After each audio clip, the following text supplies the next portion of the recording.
Class 11th की maths की class के अंतर्गत क्लास 11th है। चैप्टर जो हम उठा रहे हैं वो सर्किल है। सर्किल के अंदर हम चर्चाएं आपसे करेंगे। इसके पहले सर्किल पे काफ़ी कुछ क्वेश्चंस हो चुके हैं। जो जानकारी हमने दी है एक बार हम आपको बता देते हैं कि हम आपको क्या क्या बता चुके हैं। इस वीडियो को प्रारंभ करने के पहले, इसमें क्वेश्चंस लेने के पहले हमने जो चीज़ें आपको सर्किल के बारे में बताई है, तो ऐसे सर्किल का इक्वेशन फाइंड आउट करना जिसका सेंटर 0 0 है और रेडियस a है, that is X square plus Y square equal to A square. इस पे बेस्ड क्वेश्चन पे चर्चा हो चुकी है। अगर आपने वीडियोज को नहीं देखा है तो फिर से देख लें, रिफर करें पिछले वीडियो को और देखें। दूसरा, ऐसे सर्किल का इक्वेशन हमने आपको बताया है, whose centre is H K and radius is A, then equation of circle is X minus H का whole square plus Y minus K का whole square equal to A square. इस पे भी हम चर्चा कर चुके हैं। लेटेस्ट जो चर्चा हमारी सर्किल के अंतर्गत हुई है वो सर्किल के जनरल इक्वेशन के बारे में है। सर्किल का जो जनरल इक्वेशन होता है that is X square plus Y square plus 2gx plus 2fy plus c equal to 0। इसमें किसी भी सर्किल का इक्वेशन दिया जाता है और उसे जनरल इक्वेशन से कंपेयर करके सर्किल के सेंटर को फाइंड आउट करते हैं। सर्किल के सेंटर को फाइंड आउट करने का तात्पर्य है, मतलब ये है कि we have to find out coordinates of centre of circle. इस पे भी हमारी चर्चा हो चुकी है आपके साथ। रेडियस को भी फाइंड आउट करना होता है, उसको भी निकलवा चुके हैं पिछले क्वेश्चंस में। आज हम जो इस वीडियो में क्वेश्चंस ले रहे हैं that is mix up questions, particular किसी एक फार्मूले पे बेस्ड नहीं है। ये क्वेश्चन हम लिख रहे हैं, find out equation of that circle. Question को देखिए, find out equation of circle. Find out equation of circle whose radius is 10 centimeter, whose radius is 10 centimeter and equation of its two diameter and equations of its two diameters are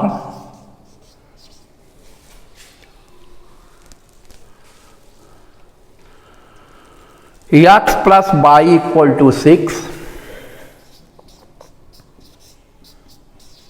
and एक diameter का equation x plus Y equal to 6 है, x plus 2y equal to 4, x plus 2y equal to 4।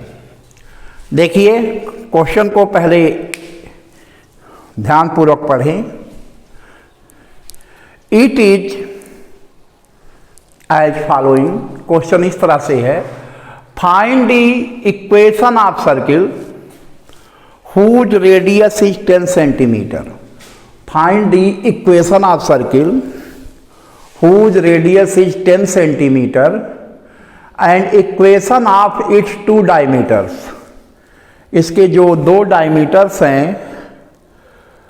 उसके equation दिए गए हैं। They are X plus Y equal to 6 and X plus 2y equal to 4।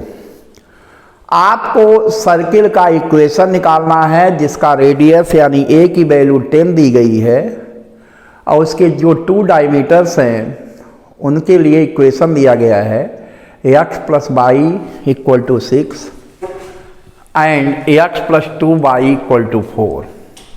तो a हमें दिया गया है। अगर हमें सर्किल का सेंटर मिल जाए तो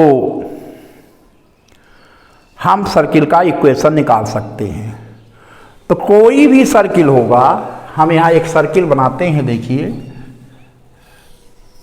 तो इसके दो डायमीटर जैसे ये है और ये है, सेंटर O है, तो दोनों डायमीटर AB और CD इस पॉइंट पे मिलेंगे, सेंटर पे। तो अगर जो डायमीटर्स के इक्वेशन दिए गए हैं, जैसे AB का equation ax plus Y equal to 6 है और CD का equation ax plus 2y equal to 4 है, तो दोनों सेंटर से होकर जाएंगे। तो जब दोनों सेंटर से होकर जाएंगे तो इनका पॉइंट ऑफ इंटरसेक्शन निकाल लें, वो सेंटर होगा। तो सेंटर कह सकते हैं centre of required circle is point of intersection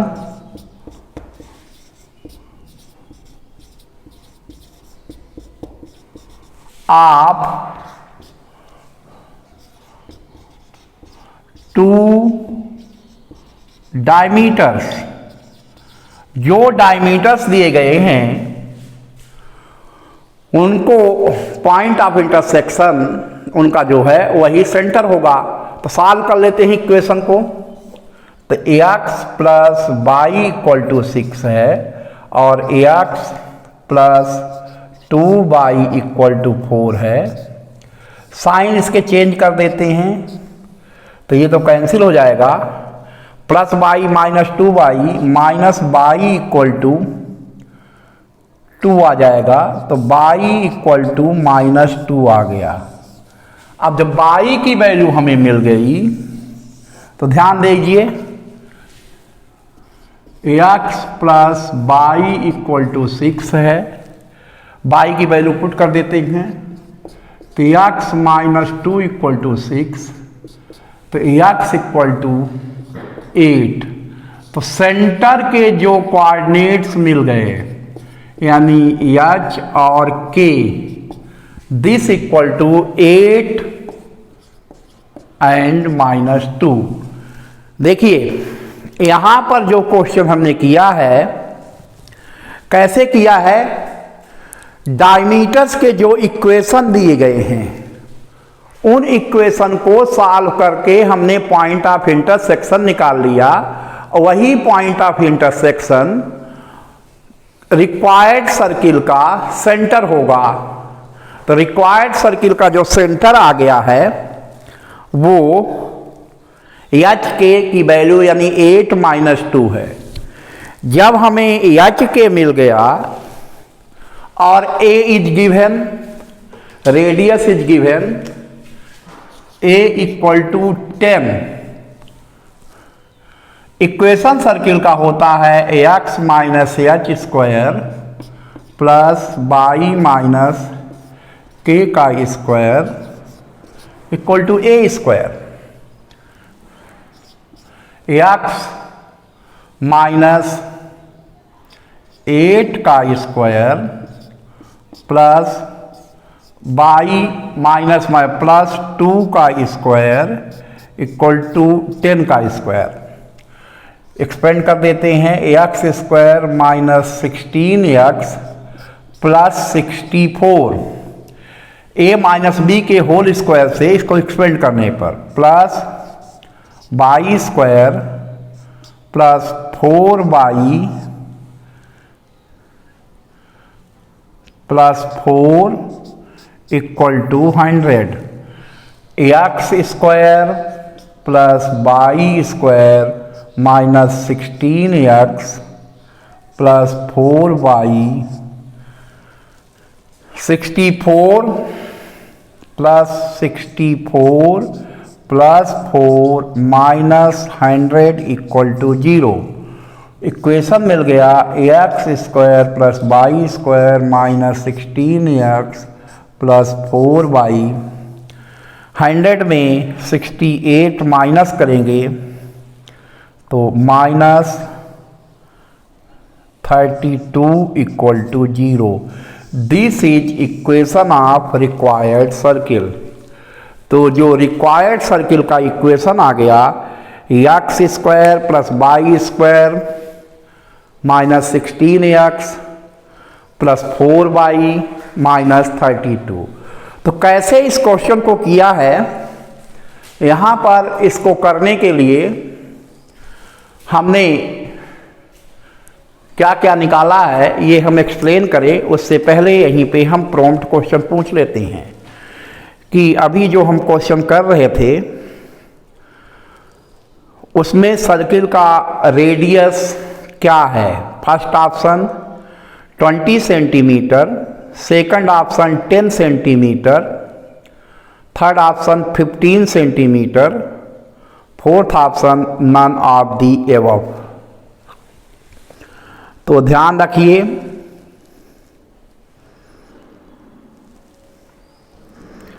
कि इस क्वेश्चन को सॉल्व करने के लिए हमने पिछले फार्मूले का भी यूज किया है। जो हमारा पिछला फार्मूला है, सेंटर अगर एच के दिया गया है और रेडियस ए हो तो इसका equation X minus H plus Y minus X minus H square plus Y minus K का square equal to A square होता है। तो जो अहम बात है, हमें सबसे पहले गिवन कंडीशन के अनुसार सेंटर निकालना था। रेडियस तो दिया गया था, तो सेंटर निकालने के लिए हमने क्या किया है कि to find out the centre, centre निकालने के लिए हमने उसके डायमीटर के इक्वेशन को सॉल्व कर लिया है। डायमीटर के इक्वेशन को जो हमने सॉल्व कर लिया तो हमें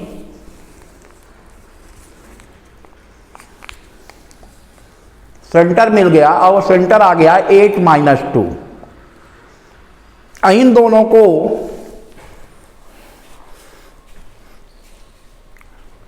सर्किल के इक्वेशन के फार्मूले में पुट करके हमने सर्किल का इक्वेशन फाइंड आउट कर लिया है। क्योंकि सर्किल का रेडियस तो हमें दिया ही गया था, radius of circle is given that is 10 centimetre. तो अब जो क्वेश्चन हम सर्किल के अंतर्गत आपको बता रहे हैं, they are particular mix up question. वो मिक्सअप क्वेश्चन है जिसमें कोई भी फार्मूला, कोऑर्डिनेट ज्योमेट्री का कोई भी कॉन्सेप्ट जो पीछे चर्चाओं में आ चुके हैं उनका हम यूज करके क्वेश्चन को सॉल्व करेंगे। ये क्वेश्चन तभी आपसे बनेंगे जब आपने पिछले वीडियोज देखा है। अगर आप भी अभी वक्त है इन वीडियोज को देखने के पहले सर्किल से रिलेटेड सारे वीडियोज देख डालें ध्यानपूर्वक। उससे फायदा आपको ये होगा कि अगर आपने वीडियो को पहले देखा भी है तो आपका रिवीजन हो जाएगा। रिवीजन के साथ साथ आप अच्छी तरह से सोच समझकर जानकारी प्राप्त कर लेंगे तो आगे और क्वेश्चन जो सर्किल पे होंगे और जो आगे चैप्टर आएगा कोनिक सेक्शन, उनमें भी इन फार्मूलों का यूज होगा तो आपको फायदा मिलेगा। अगर आप बिल्कुल वीडियो नहीं देखे हैं पिछले, तब ये क्वेश्चन नहीं समझ में आएंगे, चाहे आप जितना भी प्रयास करें। इसलिए ये आवश्यक है कि इन वीडियोज़ को देखने के पहले पिछले वीडियोज़ को रिफ़र करें और उन्हें रिफ़र कर रहा हूँ, उन्हें आप देखें।